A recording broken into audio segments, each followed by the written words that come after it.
C'était le Grand Prix d'Italie, 8e rendez-vous de la saison MotoGP. Alors le MotoGP, on en parlera avec Antonio Jiménez, avec Michel Turco, avec Thomas Morcellino, qui sont pas loin. On va commencer avec toi, Margot, sur les petites catégories avec ta rubrique Margot GP.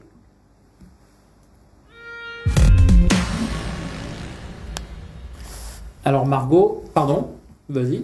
À toi, Eric. Non, mais Margot, quand David disait petite catégorie, c'est parce que c'est les catégories Moto 3 et Moto 2. Je parlais de cylindrée. Voilà, de cylindrée, on l'avait bien compris. Tiens, à propos, on en reparlera aussi avec le doc. Petite cylindrée, on a eu un tour d'honneur de Max, qui a MotoGP Legend. Voilà, qui a été intronisé, donc, et qui a fait le tour du Mugello avec son Aprilia aux couleurs. La 250. La fameuse 250 avec le numéro 1 et le lion sur le casque. On commence par le Moto 3 et une victoire qui s'est jouée sur la ligne. Exactement.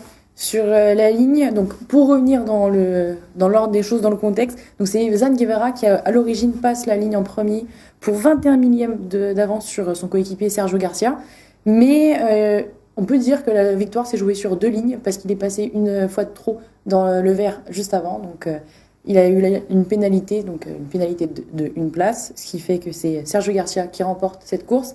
Et derrière, c'est Tatsuki Suzuki qui termine 3e. Et là, pour 12 centièmes aussi sur la ligne. Donc, c'était vraiment très serré. Puis, on a eu une belle course encore pleine de dépassements. Troisième victoire pour Sergio Garcia. Et on va en reparler après du championnat, mais c'est un bon coup pour le championnat pour lui. Et puis, ce Grand Prix, c'était aussi l'arrivée d'un petit nouveau dans la catégorie. C'était l'arrivée de David Munoz, le numéro 5, donc le nouveau coéquipier de Ana Carrasco, donc pour le team Beau Motorsport. Alors, il est arrivé plus tard que les autres parce qu'il n'avait pas l'âge minimum, qui est de 16 ans pour l'instant, pour cette année encore. Il les a eu le 15 mai dernier pendant le Grand Prix de France, donc il ne pouvait pas prendre le Grand Prix. Et donc, première course, il termine 11e, donc il empoche 5 points. Il provient du championnat du monde junior Moto 3. Il était 3e.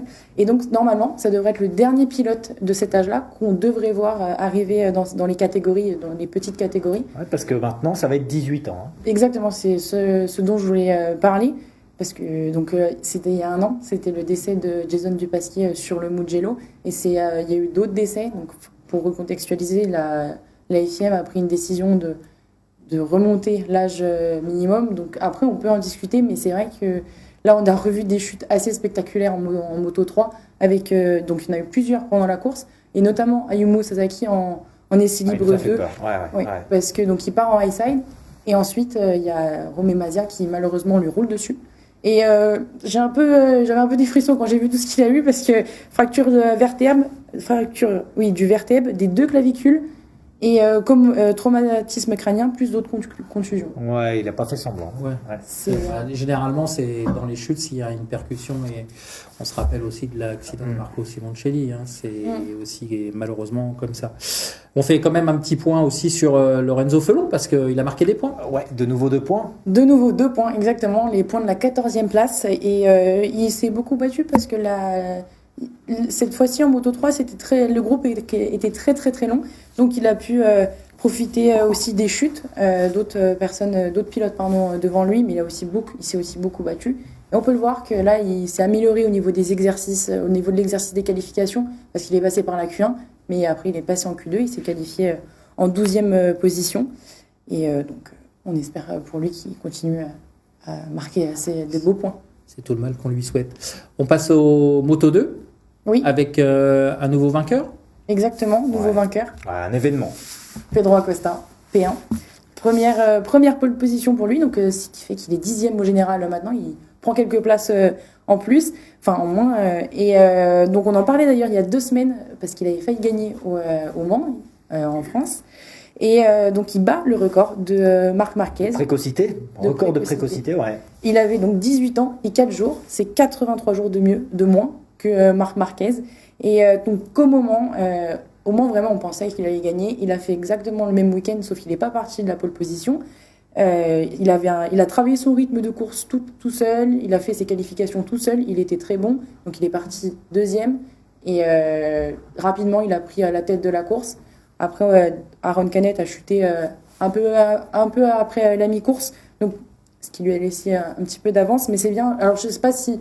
je dirais que c'est plus ou moins un bon élève Pedro Acosta, parce que au début de l'année, donc très bons essais hivernaux. Ensuite, on sait, hein, c'est le champion Moto 3, il nous a tous impressionnés. Donc on s'attendait vraiment à le voir performer. Il y a eu beaucoup de chutes, il y a eu un peu de tension aussi dans son team, parce qu'il n'écoutait pas forcément les conseils qu'on lui donnait. Oui. Et là, il a tout mis bout à bout. Et visiblement, Et c'est parti. C'est ça. C'est parti. Bon, ça c'est Très belle première victoire de Pedro. Et puis de nouveau un Américain sur le podium. Exactement. Joe Roberts, deuxième. Bon, il n'avait pas quitté le podium très longtemps parce qu'au Grand Prix du Portugal, il avait remporté sa première victoire. Et donc, il partait septième à l'origine.